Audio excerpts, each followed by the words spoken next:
Beauty Gold vous présente le journal. Bonsoir à tous et merci d'être avec nous pour cette nouvelle édition du Journal de Cool TV. À la une de l'actualité, la mise en place des puces de géolocalisation de bovidés a été lancée officiellement ce jour à Tsroun-Madid, un système qui permettra d'authentifier et de suivre à la trace le déplacement des zébus. Le président de la République s'est rendu sur place pour assister à ce lancement, un projet réalisé dans le cadre de la restauration de la sécurité au sein de la Grande Île. Henri Florian. Afin de garantir la paix et la sécurité qui sont les priorités absolues pour l'État, la mise en place des puces de géolocalisation de bovidés a été lancée officiellement aujourd'hui. Ce système électronique permettra d'authentifier et de suivre à la trace le déplacement des zébus. Le président Andratswil s'est rendu dans la commune urbaine de Tsroun-Madid, dans la région Bonglav, où 50 bovidés ont été munis de puces de géolocalisation. Selon les informations reçues, 10 000 puces seront implantées d'ici la fin de l'année à travers Madagascar. Genius Technologies, une entreprise créée par de jeunes ingénieurs malgaches, sont les fournisseurs de ce dispositif. Il faut souligner que ces puces ne présentent aucun danger ni pour l'animal vivant ni pour la viande consommable. La mise en place de ces dispositifs est à ajouter aux différentes initiatives de l'État pour garantir la paix et la sécurité au sein du pays. Ajoutez à cela la mise en place des zones rurales de sécurité prioritaires qui ont déjà obtenu des résultats positifs dans la lutte contre le vol de bovidés et l'insécurité.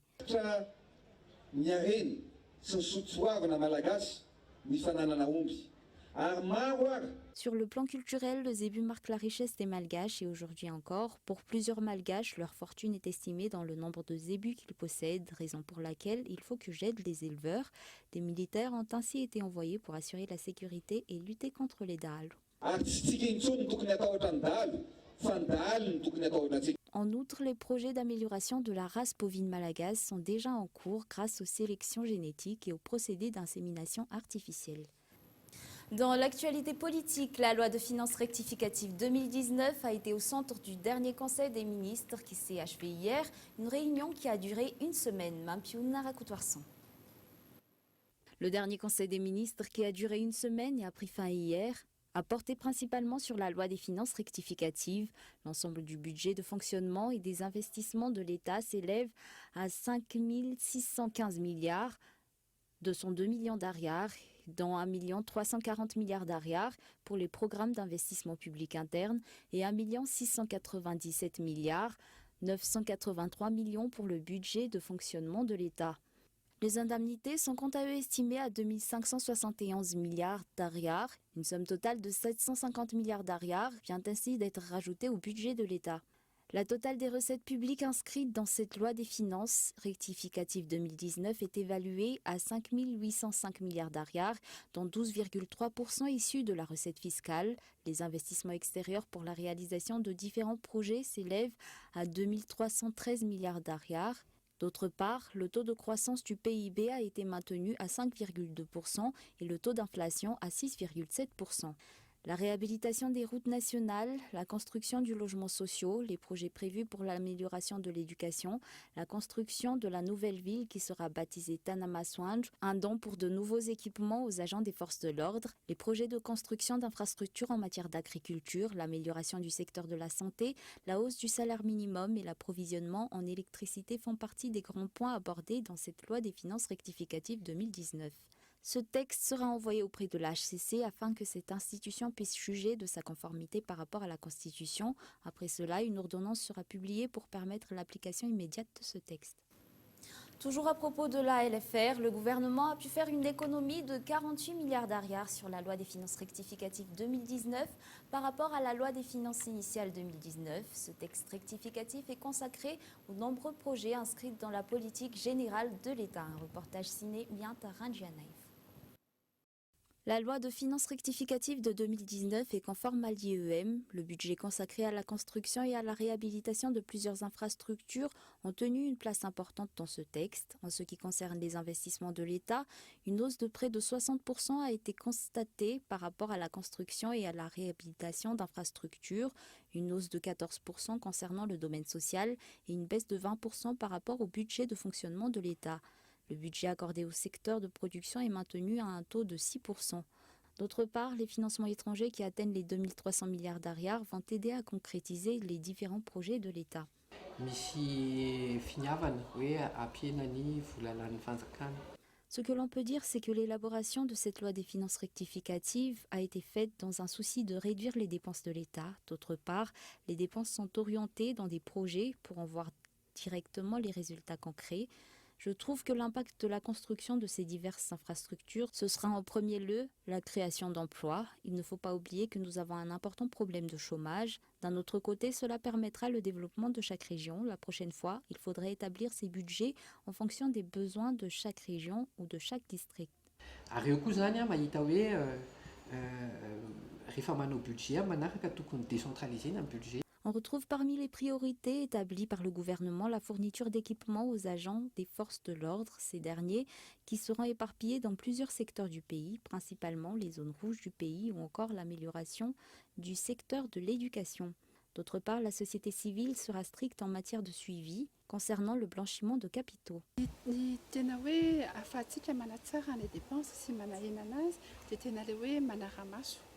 Pour réduire les dépenses, il faudra également être strict en matière de suivi, surtout en matière de marché public, ce qui fait partie de notre rôle. Nous allons mettre en place l'Observatoire indépendant des marchés publics et espérons pour cela une collaboration de l'État.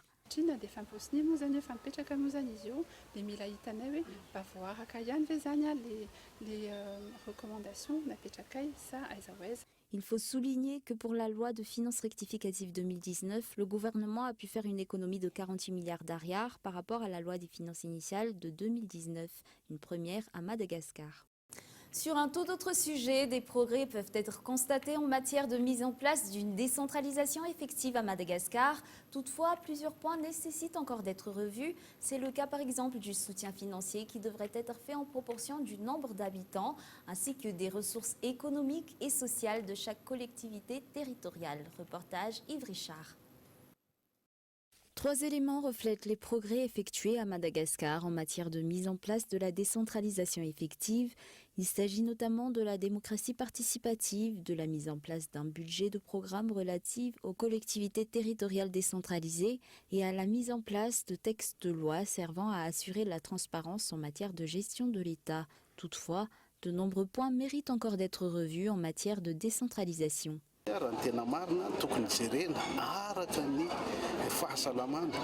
Normalement, le budget accordé à chacune des collectivités territoriales devrait être évalué en fonction de la situation économique et sociale de chacune de ces collectivités et en fonction du nombre d'habitants. Toutefois, ces points doivent encore être revus puisque pour l'instant, on retrouve encore des subventions d'une même valeur pour des régions qui ont des situations différentes, que ce soit sur le plan économique ou social.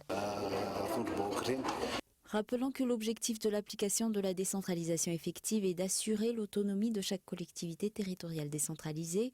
La révision des lois relatives à la décentralisation fait de ce fait également partie des priorités.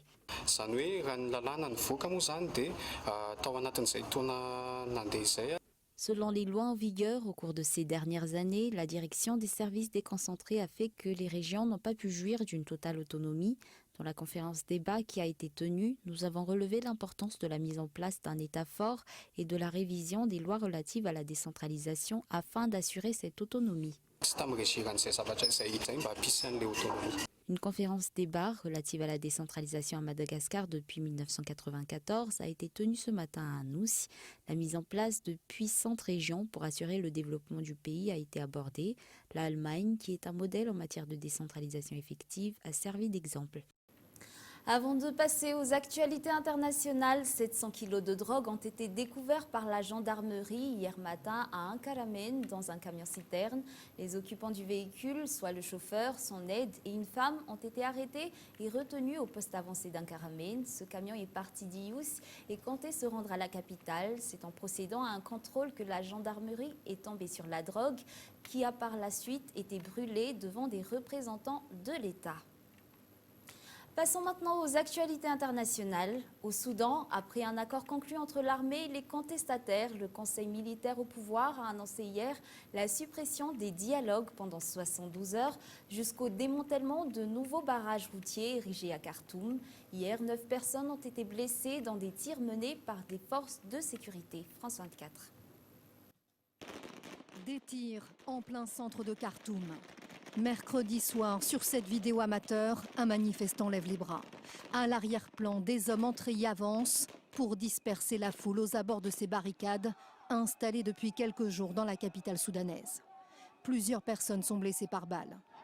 Un nouveau regain de tension est déjà une conséquence, l'arrêt des discussions sur l'avenir du pays entre militaires et forces de l'opposition.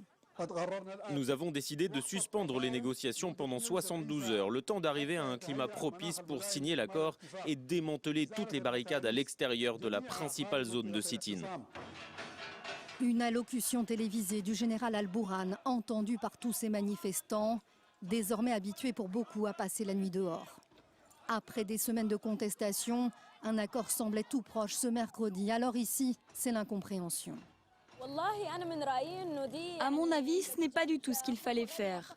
C'est inacceptable que le Conseil militaire ait arrêté les négociations à un moment aussi crucial.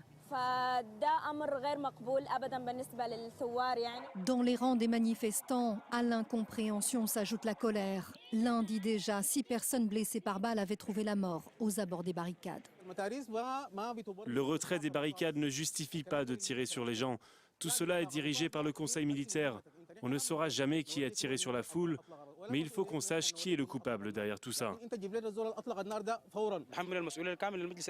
C'est l'entière responsabilité de l'armée parce que c'est elle qui est en charge de la rue. Des violences, alors que mercredi encore, chaque camp affichait sa satisfaction après des discussions marathon. Accord enfin trouvé sur une période de transition de 3 ans, sur la physionomie de la future Assemblée nationale, mais restaient encore les discussions plus délicates sur la composition d'un conseil souverain.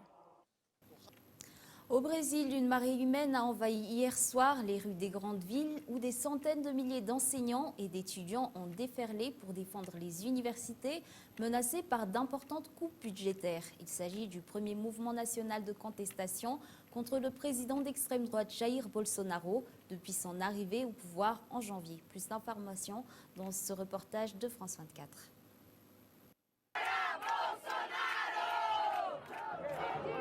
Leur arme, c'est l'éducation.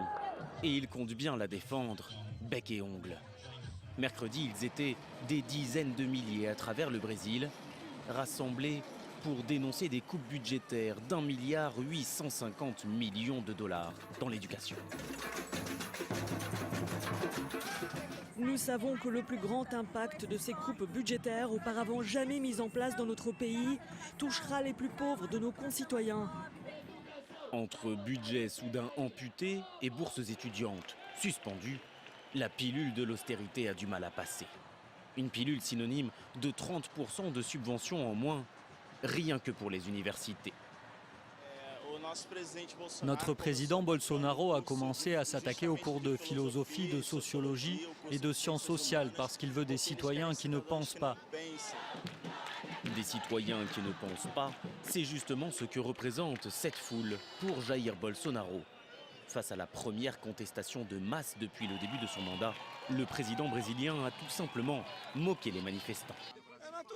La contestation est naturelle, mais la plupart des gens qui manifestent aujourd'hui sont des activistes, ils n'ont rien dans la tête. Si vous leur demandez des maths de base, ils ne sauront pas le faire. Ils ne connaissent pas non plus la formule pour l'eau. Ce sont des idiots utiles, des imbéciles manipulés par une minorité sournoise qui domine de nombreuses universités brésiliennes. Le gouvernement préfère parler d'un gel des dépenses ou encore de réallocation de fonds universitaires vers l'école élémentaire. Des explications loin de convaincre cette marée humaine. C'est la fin de cette édition. L'actualité continue sur notre antenne. Et avant de nous quitter, un bref rappel des grands points de ce journal. La mise en place des puces de géolocalisation de bovidés a été lancée officiellement ce jour à Tsroumadid. Le président de la République s'y est rendu pour assister à ce lancement. Le gouvernement a pu faire une économie de 48 milliards d'ariars sur la loi des finances rectificatives 2019 par rapport à la loi des finances initiales 2019. Au Soudan, après un accord conclu entre l'armée et les contestataires, le Conseil militaire au pouvoir a annoncé hier la suspension des dialogues pendant 72 heures jusqu'au démantèlement des nouveaux barrages routiers érigés à Khartoum. Et voilà, c'est la fin de ce journal. Nous vous remercions de votre attention. Bonne soirée à tous et excellente suite de programmes en compagnie de Cool TV.